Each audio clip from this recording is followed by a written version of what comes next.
पड़े भारे। दर्शन पाया जग में आया भाग्य बड़े भारे।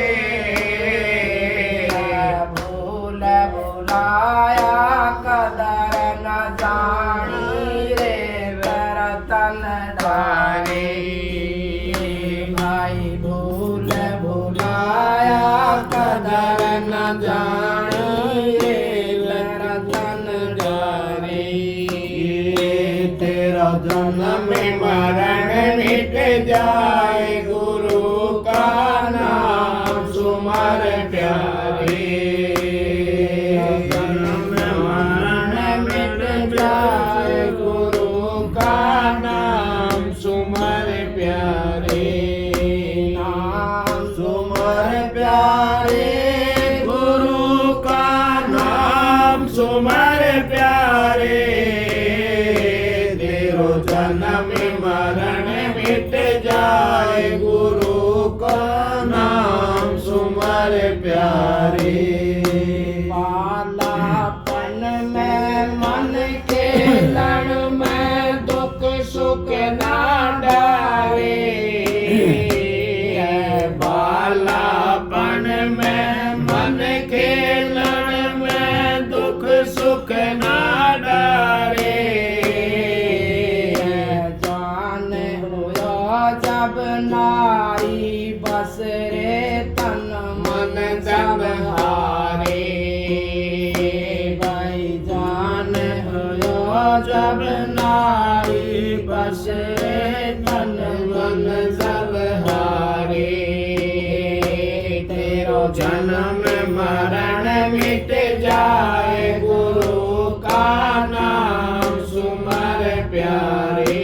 तेरो जन्म मरण मिट जाए गुरु का नाम सुमर प्यारे।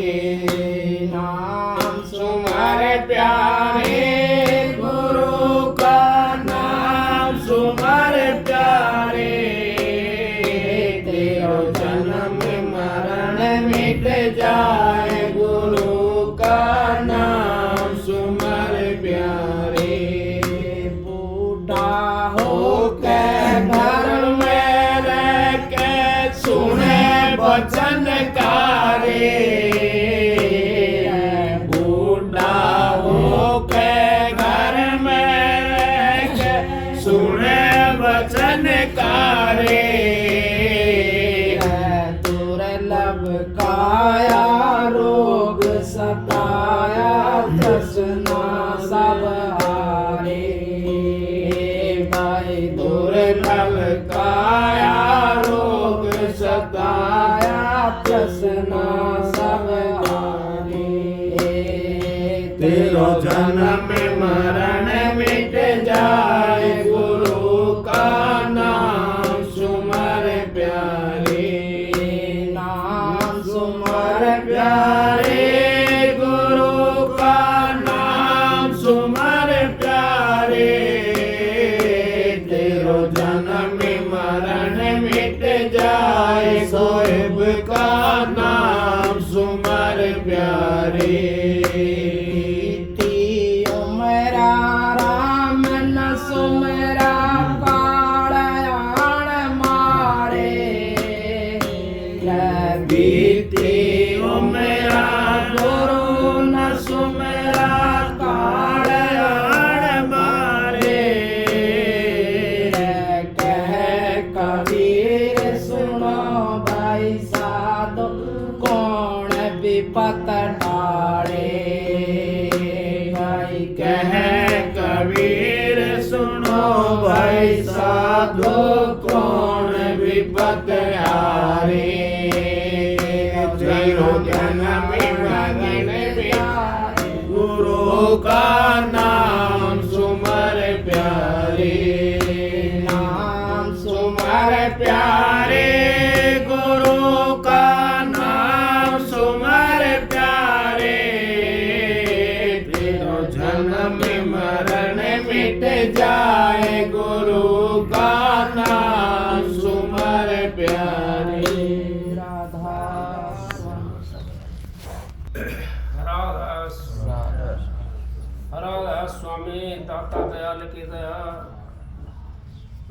स्वामी सार, राधा स्वामी। सबसे हाथ जोड़ कर विनती है, जितनी देर सत्संग हो, वाणी हो, उतनी देर आप शांति से सुनते रहे। परम संत हजूर दारसन जी महाराज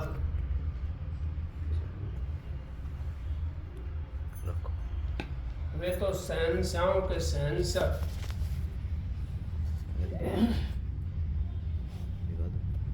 उनका हम क्या मुकाबला कर सकते हैं।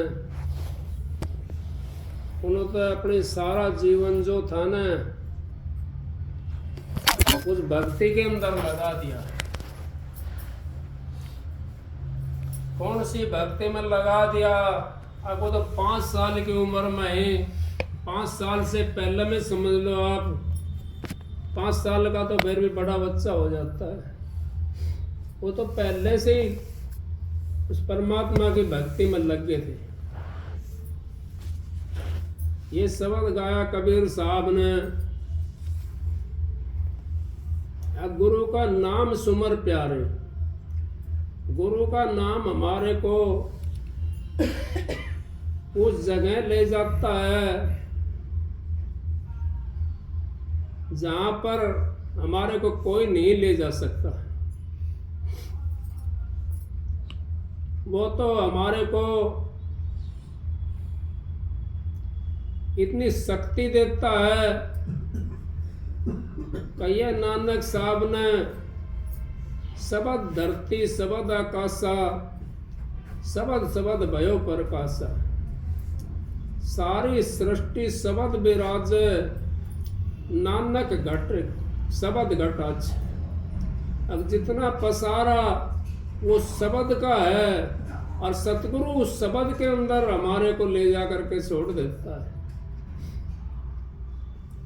क्योंकि हमने जाना भी वही है, हमारा काम भी वहीं का है, और हम आए भी वहीं के लिए हैं।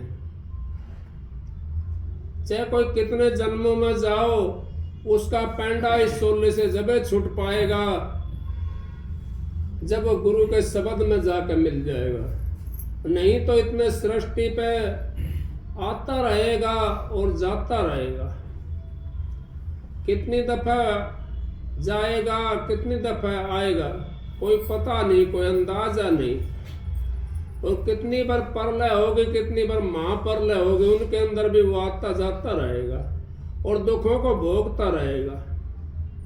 गुरु का नाम सुमर प्यारे, तेरा जन्म मरण मिट जाए, गुरु का नाम सुमर प्यारे।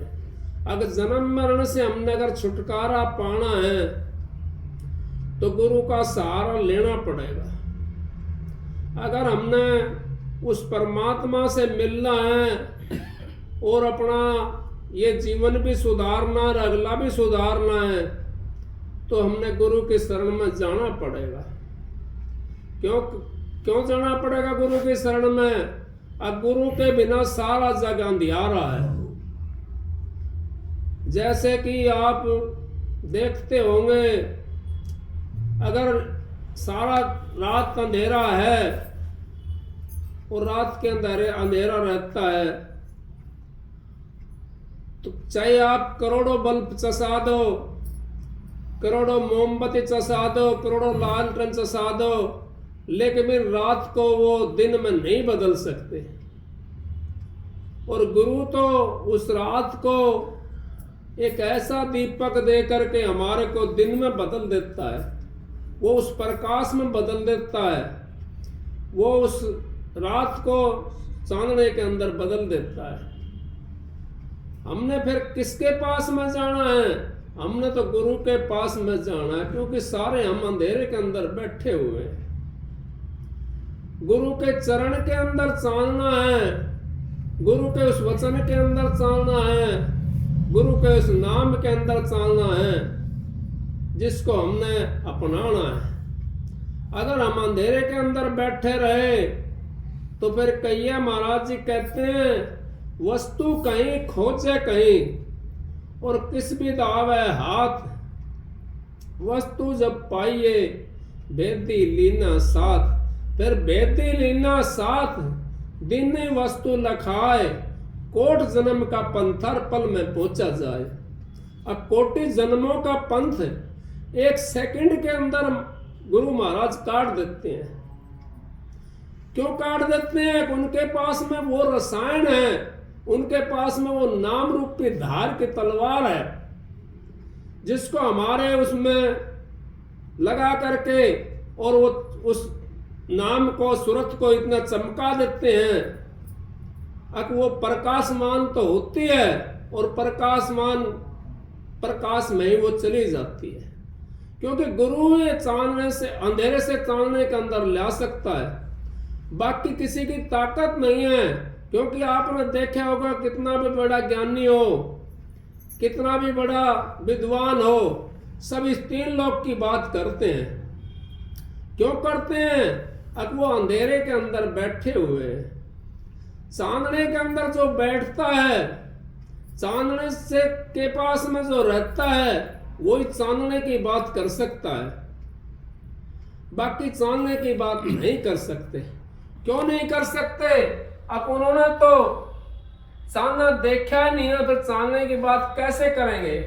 उन्होंने तो वो अंधेरा भी नहीं देखा, असली पूछेगा तो जिनकी वो बात करते हैं, वो भी उस लोक में रहते हैं।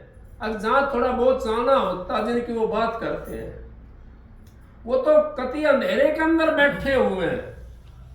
वो तो हमारे को असली पूछा जाए तो हमारे को वो धोखे में रख देते हैं।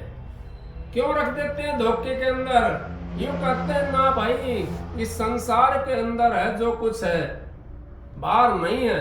और संतों ने तो ये कह दिया, संसार के अंदर नहीं है कुछ भी, संसार मीठी जेड़ है, इस जेड़ में मत दे पाँव रे। ये संसार तो जेड़ की तरह है, ये तो मीठी जेड़ है, इससे कौन निकल सकता है?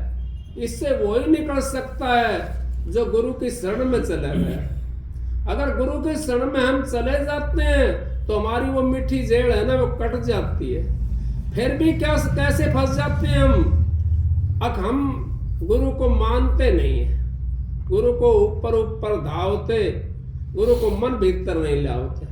ऊपर हम दाने से उस गुरु के पास में नहीं पहुंचे हैं। क्यों नहीं पहुंचे गुरु के पास में? गुरु तो एक ऐसी प्रेम की चीज है, प्रेम का जो मार्ग है गुरु का, उस मार्ग पर जब हम चलेंगे तो हमारे को प्रकाश होना शुरू हो जाएगा। और ये नीचे वाला अंधेरा है जो, ये खत्म होना शुरू हो जाएगा। फिर हम और को भी ये बताना शुरू कर देंगे अगर ना भाई यहाँ संसार के अंदर कुछ नहीं है। किसी ने देखा है राम को? नहीं देखा। क्यों नहीं देखा? अगर राम तो सबके अंदर रम्या हुआ। अगर राम को देखना, आप इंसानों को देख लो, पशु पक्षियों को देख लो, अगर राम उनके अंदर नहीं होता तो वो तो खत्म हो जाते, तो मिट्टी हो जाते। राम है तभी तो वो चल रहे हैं, फिर रहे हैं, तभी तो वो बोल रहे हैं। अगर राम नहीं है तो कैसे बोल लेंगे? वो कोई तो वस्तु चीज उनके अंदर रखी हुई है, तो वो वस्तु और उस चीज को अगर हमने प्राप्त करना है, उस राम को देखना है, तो संत कहते हैं, महाराज जी कहते हैं कि ये जो वस्तु है ये बड़ी अनमोल है। इस अनमोल वस्तु को गुरु ही लखा सकता है, बाकी कोई नहीं लखा सकता। क्यों नहीं लखा सकता? अब उनके पास में तो है ही नहीं वो वस्तु, इस करके लखा नहीं सकते। जिनके पास वो वस्तु रहती है वो तो सारे दिन उस प्रकाश के अंदर रहते हैं, क्योंकि वस्तु का उस प्रकाश का नाम तो वस्तु है, उस शब्द का नाम तो वो चीज है। उस शब्द में ही हमने जाना है, उस शब्द से ही हम पैदा हुए हैं, उस शब्द में ही हमने जाकर के मिलना है। अब उसमें कैसे मिलेंगे हम जाकर के? अब तब हम गुरु को साथ लेंगे और गुरु के बताए हुए मार्ग पर चलेंगे। गुरु वचन पे डट के कट के 584 के, और गुरु वचन को त्यागे दुख पावा दूना पद तक लागे। अब गुरु के वचन को जो त्याग देता है, बहुत से ऐसे हैं जो गुरु के वचन को त्याग देते हैं। कैसे त्याग देते हैं गुरु के वचन को? अब वो यूं समझते नहीं है अब गुरु किसको कहते हैं। गुरु यहाँ की चीज नहीं होती। कोई ये समझता है अब गुरु यहाँ की चीज होती है। गुरु तो उस सत्य देश की चीज होती है, उस राधा स्वामी धाम की चीज होती है, और राधा स्वामी नाम ही गुरु है, और राधा स्वामी गुरु ही भगवान है, गुरु ही मालिक है, गुरु ही करता है कि करता है। नहीं कहिए 7 दीप 9 खंड में गुरु समान ना कोई, करता करे ना कर सके गुरु करे सोए। करता भी नहीं कर सकता, करता है परमात्मा को कैसे दिखा देगा? गुरु दिखा सकता है। इस करके कहिए महाराज जी कहते हैं अग भाई अपना काम करो। अपने जिस काम के लिए हम आए हैं, हमने मनुष्य 16 मिला 184 जिया जोन भुगतने के बाद में, अगर ये हमारा बिना नाम के खाली जाता है तो यूं समझो हमारा सारा जीवन बर्बाद होने लग रहा है, और ये मनुष्य 16 भी हमारा बर्बाद हो जाएगा। फिर हमने इस मालिक का नाम का मौका नहीं मिलेगा। कब मिलेगा? जाकर के 184 भुगतने के बाद में एक दफा उस मालिक के नाम का सुमरण का फिर मौका मिलेगा दोबारा से। अगर हम गुरु की शरण में चले जाते हैं तो हमारे को गुरु महाराज दया कर देते हैं, क्योंकि वो तो दयाल होते हैं। शब्द दयाल होता है और शब्द गुरु होता है। वो दया कर देते हैं अपने जीव के ऊपर। बुरा भला भगत कबू नरक नहीं जा, उसको नरक से काट लेते हैं गुरु, चाहे बुरा हो और चाहे भला हो। कैसे काट लेते हैं नरक से? अब उसको महाराज जी कहते हैं अब श्याम दाम दंड दे भेद दे करके वो सीधे रास्ते पर ले आते हैं। उसको यातना भुगतवाते हैं, उसको बीमारी भुगतवाते हैं, उसको क्या क्या करके फिर भी उसको सीधे रास्ते पर गुरु ले आता है। और सीधे रास्ते पर ला करके जब अंत समय जाता है उस काल महाराज के पास में नहीं जाने देता गुरु। अपने उससे गूठा टेक करके और उस काल महाराज से छुटा लेता है, कह देता है ये मेरा जीव है, ये उस लोक में नहीं जाना चाहिए, मेरा ही लोक में जाना चाहिए। फिर उसको क्या करते हैं? अब उसको दोबारा से मनुष्य का चोला मिल जाता है, और दोबारा से मनुष्य का चोला जब मिल जाता है तो फिर वो भक्ति के काबिल हो जाता है, और किसी संत सदगुरु के शरण में जा करके और वो मालिक की कोई सुमत हो जाती है तो दोबारा से भक्ति करके अपने जीवन को पवित्र बना लेता है। एक कपड़ा मैला होता है, वो मैले कपड़े को आप पानी में डाल दो, मैल नहीं उतरेगा। उसके लिए क्या करना है हमने?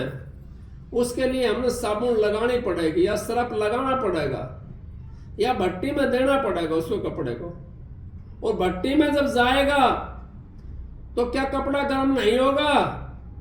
क्योंकि नीचे तो आंच बढ़ रही है भट्टी के अंदर, और कपड़ा अंदर पड़ा है उसके अंदर कौन सी चीज लगती है? वो साबुन लगता है उसके अंदर, सरफ डालते हैं उसके अंदर, सोडा डाल देते हैं उसके अंदर, पहले रेही डाल देते थे, और उससे डाल करके वो कपड़ा भी तो गर्म हो रहा है, नीचे आंच बढ़ने लग रही है। हम तो थोड़ा सा दुख हो जाता है ना तो तरह तरह करने शुरू कर देते हैं। हमने दुख में दुखी नहीं होना चाहिए, हमने उसको मालिक की मौत समझ करके, अपने सतगुरु की दया समझ करके उसको हमने भुगतना चाहिए। अगर हम उस दुख को भुगत लेते हैं तो हमारा जैसा पवित्र एक भी नहीं है। अगर उसमें हम रोना शुरू कर देते हैं दुख तो फिर भी भुगतना पड़ेगा, लेकिन कैसे भुगतना पड़ेगा? फिर वो वैसे भुगतना पड़ेगा, दोबारा से फिर भट्टी लगानी पड़ेगी। उसके लिए एक कपड़े जब उसमें दो साबुन सरफ लग गया और उसका मैल नहीं उतर रहा तो उसको दोबारा से भट्टी लगाता धोबी, और दोबारा से भट्टी लगा करके फिर उसको तपाता है। ताऊंगा तपाऊंगा चिमटा तारू खाल, और जो मेरा भगत नहीं डिगे तो पल में कर दूं न्याल। हम तो डिग जाते हैं, हम तो थोड़ी सी हलचल होती है ना तो त्राह त्राह करना शुरू कर देते हैं। उस हलचल में हमने अपना मन जो है ना मजबूत करके रखना चाहिए। अपने गुरु के ऊपर इतना भरोसा रखना चाहिए, हमने दूसरे के शरण में नहीं जाना चाहिए। अपने गुरु के ऊपर इतना विश्वास रखे अगर भाई बने तो गुरु से और ना बिगड़े भरपूर, तुलसी बने जोर से उस बनने पर दूर। अगर किसी और दूसरे से बनते हो तो उस बनने पर दूर है, क्योंकि गुरु कर्म काटता है। धोबी के पास में जब कपड़ा जाता है तो उसको थोड़ा सा देख लेता है, अगर भाई इसमें मैल कम है तो उसको साबुन लगा देगा, थोड़ा सा वैसे धो देगा। और जिसके अंदर ज्यादा मैल होता है उसको भट्टी पर चढ़ा देता है, और जिसमें और ज्यादा होता है, तेली का होता है, तो उसको 2 कपड़े 2 भट्टी लगा देता है उसके लिए। इसी तरीके से हमारे को भी वो दुख में दुखी नहीं होना चाहिए। हमने तो दुख को अपना साथी समझना चाहिए। गुरु का नाम सुमर प्यारे, तेरा जन्म मरण कट जाए, गुरु का नाम सुमर प्यारे। बालापन तो वैसे खो दिया, जवानी आई तो नींद भरकस हो गया, फिर बुढ़ापा आ गया, उसको देख कर रोने लगा। अरे जवानी में तूने कुछ नहीं करा, अब बुढ़ापे को देख कर क्यों रोता है?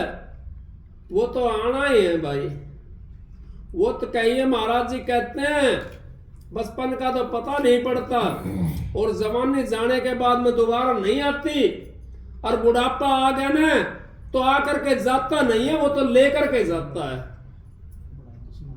तो उससे क्यों डरते हैं हम? उससे हमें डरना नहीं चाहिए। वो सतगुरु की दया से मेहर से अपना काम करा करो और अपने मालिक का सुमरण करा करो। और मालिक का जो सुमरण करता है वो बच जाता है। क्यों बच जाता है?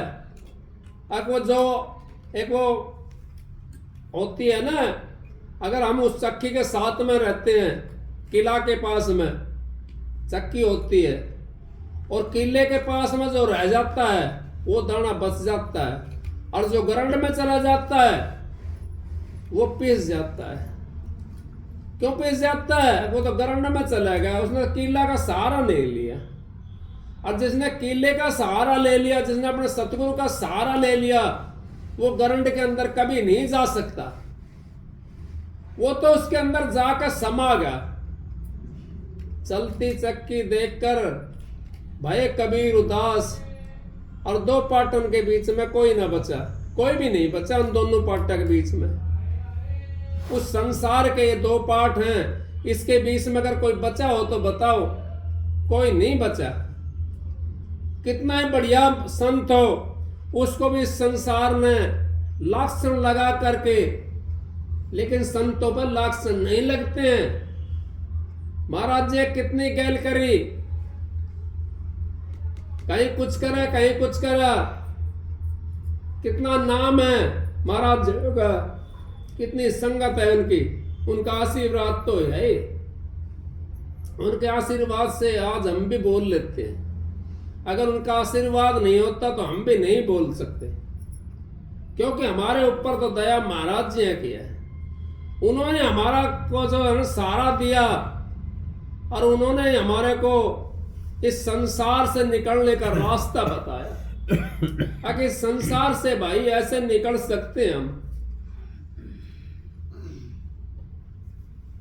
सांस बराबर तप नहीं, झूठ बराबर पाप। जिसके ये सांस है उसके ये आप। सच्चाई के बराबर तो तप नहीं है, और झूठ के बराबर पाप नहीं है। फिर आप उसको झूठ को अपनाते हो, आप उसको सच्चाई को अपनाओ।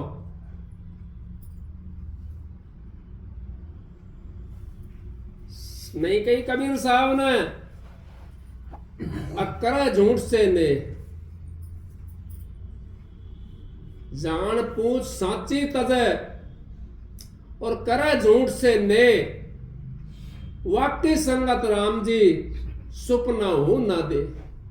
अब जान पूछ कर हम सच्ची तजते हैं और झूठ से सहारा लेते हैं, झूठ का सहारा लेते हैं, तो क्या कहिए? अब उसकी संगत राम जी सुपने भी ना दे।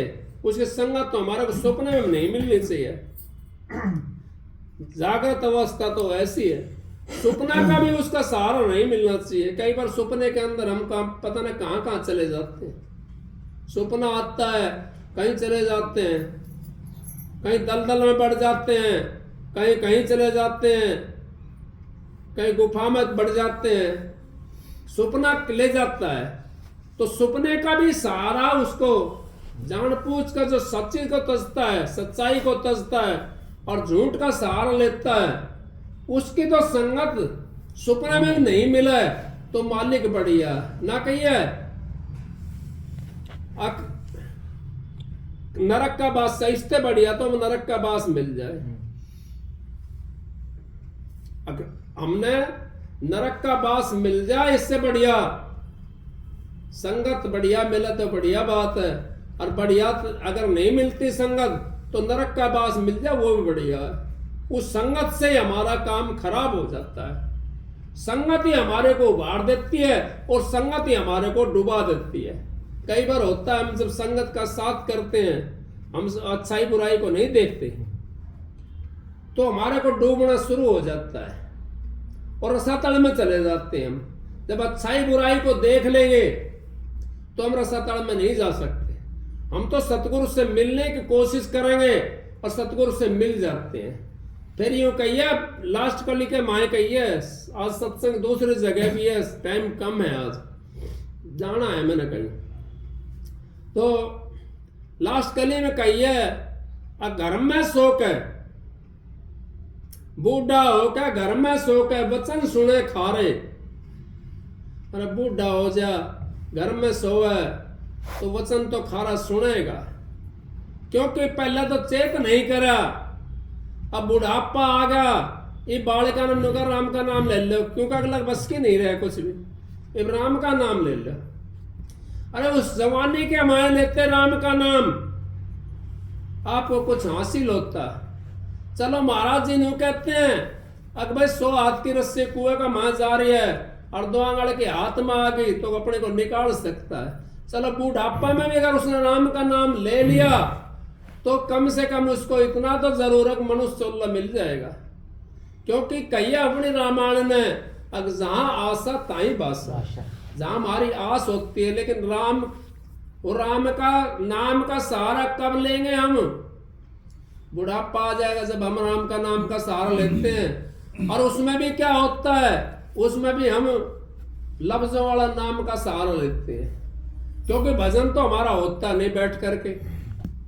अगर उसमें भी अगर गुरु का सहारा ले लें हम, और गुरु का ध्यान से लेटे लेटे बैठे बैठे जैसे भी जिस अवस्था में हो उसी अवस्था में अगर हम कर ले तो हमारे को उस देश में जाना पड़ेगा, गुरु के देश में। गुरु का ध्यान कर प्यारे, बिना इसके नहीं छूटना। नाम के रंग में रंग जा, मिले तो धाम नहीं जपना। अगर उस नाम का रंग में रम जा, अपना धाम में चला जाएगा। हम तो उस राम के रंग में तो रंगते नहीं है, हम तो संसार के रंग में रंग जाते हैं। संसार तो यहाँ पर हमारे को इससे निकलने नहीं देगा। आप कितना बढ़िया काम कर लो, उसकी भी हजारों आदमी बुराई करने वाले मिल जाएंगे। वो बुराई करने वाला नहीं होते जिसके अंदर जो ऐब होता है ना, अगर उसकी कोई बुराई करता है उसका पाप नहीं लगता। अगर उसके अंदर वो ऐब नहीं है, वो चीज उसके अंदर है नहीं, अगर उसकी कोई बुराई करता है तो पाप लगता है। निंदा वूल होती है, बुराई हमारे पास में है नहीं, तो हम बताओ उसको कैसे साफ करें? महाराज जी एक बार की बात है, एक भाई पहले सत्संग दे चुके हैं, उस पे राजा की घुड़साल के अंदर घोड़े जो थे कमजोर होने शुरू हो गए। अब राजा ने सोचा दाना भी पूरा जा रहा है और काम तो ये घोड़ा कैसे कमजोर हो रहे हैं। राजा भेष बदल करके शुरू कर दिया राजा ने। वहां परमात्मा की दया थी, मालिक की मोहर थी, वो परमात्मा ही साधु का रूप धर के और घुड़साल में वहां चला गया, क्योंकि मालिक को तो पता होता है ये राजा है, हम अपने वस्त्र को बदल सकते हैं, बाणे को बदल सकते हैं, लेकिन बाण को नहीं बदल सकते। बाण तो बहुत वारी बदली जाएगी। बाण हमारे को कद बदली जाएगी जब हम उसमें रम जाएंगे। कहने लगा महात्मा जी, अगर भाई मेरे को भूख लगी हुई है और एक भी डिग आगे रखने की आसंग नहीं है, मेरे को खाना चाहिए। बोला महात्मा जी, यहाँ तो घोड़ा घुड़साल है, यहाँ तो दाना मिलेगा घोड़ा का, आप महल में जाओ, वहां जाकर के खाना खाओ और आपकी वहां सेवा भी होगी। न बोला भाई एक भी डिग नहीं धरी जाती आगे, मेरे तो खाना यहाँ ही चाहिए। 2-4 बार ऐसे करता रहा, 2-4 बार वो भी नाटता रहा। वो राजा को छो आ गया, क्यों भेष बदल रखा था, छो आ गया उसको। अरे एक मुट्ठी उसको घोड़े की लीद थी ना, वो महात्मा के ने ठाक दे दी। अब वो महात्मा के ने ठाक दे दी, महात्मा ने वही लीद खा करके और पानी पी करके और महात्मा वहां से चला गया। महात्मा चला गया, 2-4 दिन में 10 दिन में वही महात्मा उस नगरी के अंदर आ गया। घोड़ा फिर भी उसका वैसे ही रहा, कमजोर रहा। उस नगरी में आ गया और वो किम किम बताने लगा लोगों की। तो राजा ने भी पता पड़ा। राजा भेष बदल करके शाम के टाइम में फिर महात्मा जी के पास में पहुंच गया। कहने लगा महात्मा जी, मेरे को भी अपनी सेवा का मौका दो। ठीक है भाई, सेवा का मौका मिल जाए। क्यों, महात्मा जी जो होते हैं ना, उनका कोमल दिल होता है।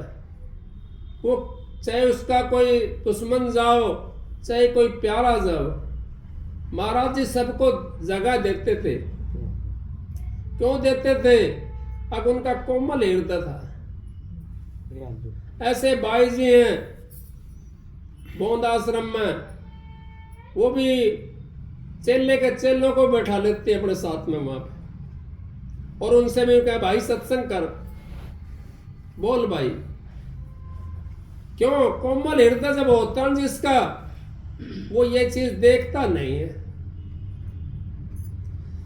जब कहने लगा राजा, उसने भेष बदला हुआ था, महाराज मैं आपकी सेवा करूंगा। महात्मा जी कहने लगा कोई बात नहीं भाई, सेवा कर। अब महात्मा का टाइम उनको अगर साधु ना दिखे सुमरता और चलती ना दिखे बेल, और ये कुदरत का खेल। साधु सुमरता नहीं दिखता है और बेल चलती हुई नहीं दिखती है। साधु अपना ध्यान लगा कर जाने लगा, ये तो ध्यान की बातें थी, लेकिन हमारा जैसे जो पाखंडी थे, उन्होंने ये संसार के अंदर ला करके छोड़ दी वैसी बात।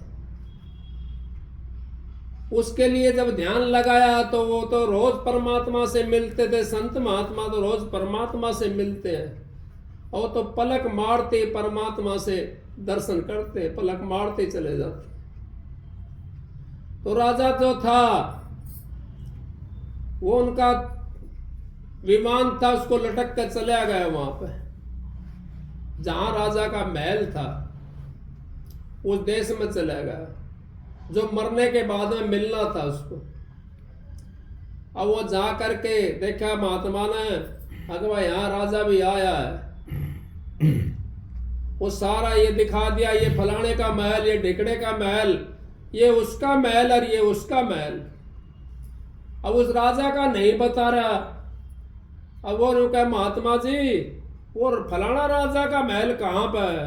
नो भाई रहने दे, उस महल को क्या करेगा देख करके। नो बोला ना महात्मा जी, उसको महल को दिखाओ। अब उसका महल में ले गया महात्मा जी, सारे कमरे खोल कर दिखा दिया, एक कमरा नहीं खोला।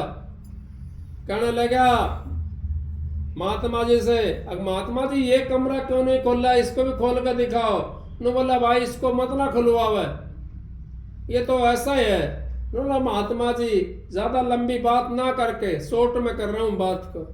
वो महात्मा जी ने वो कमरा खोल करके दिखा दिया। अब वो दिखाओ खोला ना जैसे, उसके अंदर तो लीद की सिड़ांद मारी। ने बोला महात्मा जी ये क्या चीज है, कि ये भाई उस राजा ने एक महात्मा के लिए खिलाई थी और ये हजारों गुना हो करके एक कमरा ठाडा बन गया, भर गया उस लीद से। ने बोला फिर महात्मा जी कि उस राजा ने खानी है, जब आवेगा ना उस समय में यहाँ पे तो उस राजा ने खानी है। अब वो राजा परेशान होगा, कहने लगा महात्मा जी ये किस तरह कम भी हो सकती है। अगर भाई कम तो ये हो सकती है, लेकिन अपने गुरु के पास में जाएगा, जब गुरु से बात करे गुरु बताएगा उसको कैसे कम हो। गुरु के पास में पहुंचा तो गुरुओं के पास में जुगती होती है। गुरु कहने लगा भाई ऐसा करना, राजा साहब आपकी नगरी में ब्राह्मण है, उसका लड़की सियाणी हो रही है, उस लड़की को आपने अपने महल में रखना है और बेटी बना करके रखना है, और दुनिया की नजरों में ये होना चाहिए, मैं उस निंदा की बात कर रहा हूं, निंदा वाला पर्सन है ये, दुनिया की नजरों में ये होना चाहिए अगर राजा तो भाई डूब गया। और लेकिन आपके जो विचार हैं वो पवित्र होने चाहिए, आपने अपनी बेटी के समान ही समझनी है वो। अब दुनिया उसकी राजा की चर्चा करने लगी कि भाई इतना बढ़िया राजा ये तो डूब गया, ब्राह्मण के अपने ब्राह्मण की लड़की उसने रख ली। अब वो सारी बात उनकी होगी तो उसका सारा लीद का कमरा जो था खाली होगा, जो एक्चुअल वाली थी। संत महात्माओं की दया से बताता हूं मैं, संत महात्मा दया करते हैं जिस जीव पर, उसका सारा कोठा खाली कर देते हैं। और ये मत सोचो आप बुरे कर्म से अपना धन का कोठा भी खाली कर लेते हैं, बुरे कर्मों से। अच्छे कर्म करेंगे हम तो धन का कोठा हमारा भर जाएगा। अगर हम बुरे कर्म में लग गए तो अगर हमारा धन का कोठा भरा हुआ है वो भी हमारा खाली हो जाएगा। क्यों हो जाएगा? अगर हम तो बुरे कर्म में लग गए। अब वो कुछ दिन टाइम बीत गया, फिर राजा उस महात्मा के पास में गया, अगर भाई आज जाकर के और देखूं खाली होया कि नहीं होया।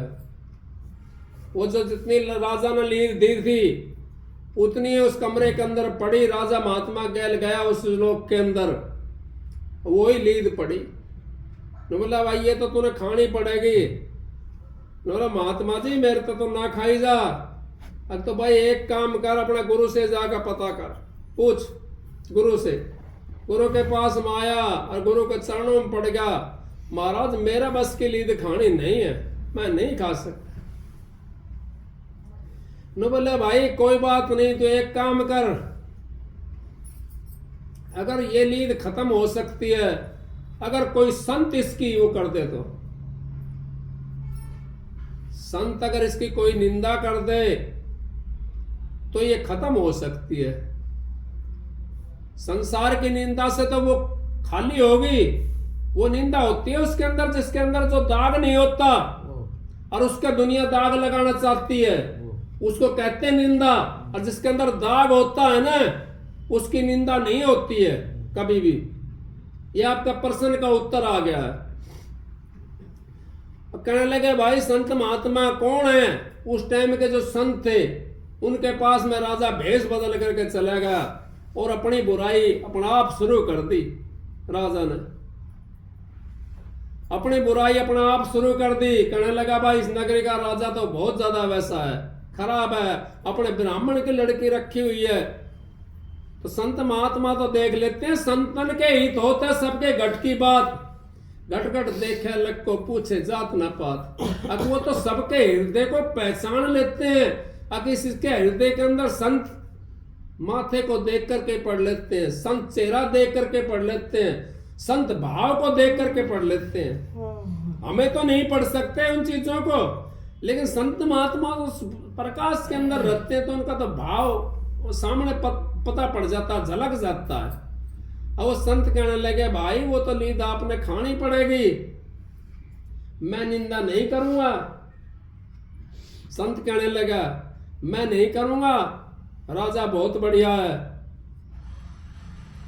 राजा ठीक है, लेकिन उससे पता नहीं कैसे कर्म होगा ये जो लीद एक महात्मा के ने खिला दी उसने। कहने लगे महाराज विधि तो बता दो। अब विधि भाई गुरु बताओगा आपका, फिर गुरु के पास में, गुरु की इस करके जरूरत होती है। बार बार हम गुरु के पास में जाते हैं ना, चाहे गुरु हाजिर हो और चाहे नाजिर हो, गुरु को हमने अपने मस्तक पर रखना चाहिए, गुरु को उतरने नहीं देना चाहिए। गुरु के पास में पहुंचा, कहने लगा महाराज वो तो लीद एक मुट्ठी जो मुझे दी थी एक चुन वाली, वही लीद मेरे कमरे के अंदर पड़ी हुई है और वो मुझे खानी पड़ेगी। संत महात्मा दया करके जुक्ति बताते हैं। संत महात्मा कहने लगे गुरु जी उसके, अग भाई राजा साहब उस लीद को आप महात्मा के जा करके ले आओ और ला करके सुखा लो और सुखा करके उसको जला लो और जला करके उसको पानी में घोल करके पी लो। खानी तो आपने पड़ेगी, कर्म करे हुआ तो हमने भोगना पड़ेगा हर सूरत में, लेकिन कैसे भोगना पड़ेगा?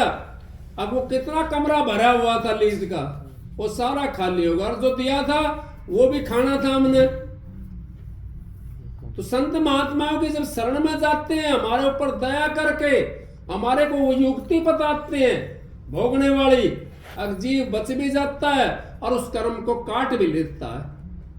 इस करके घर में रह के बूढ़ा होकर सुने वचन खा रहे, क्यों ना परमात्मा का नाम लिया जाए, क्यों ना उस संसार से छुटकारा करा जाए, क्यों ना उस थैली को दूसरे के हाथ में पकड़ा दिया जाए। हमने करना क्या है? वो थैली क्या करना है, क्या करेंगे उस थैली का? हम उसमें कैसे पहुंचेंगे उस घर के अंदर? हमने वो थैली छोड़नी पड़ेगी। जीवता जी कर लो, जीवता जी का मार्ग है सत्संग की आधी घड़ी, तब के बरस हजार फिर भी नहीं बराबरी, संतन क्यों विचार। राधा स्वामी।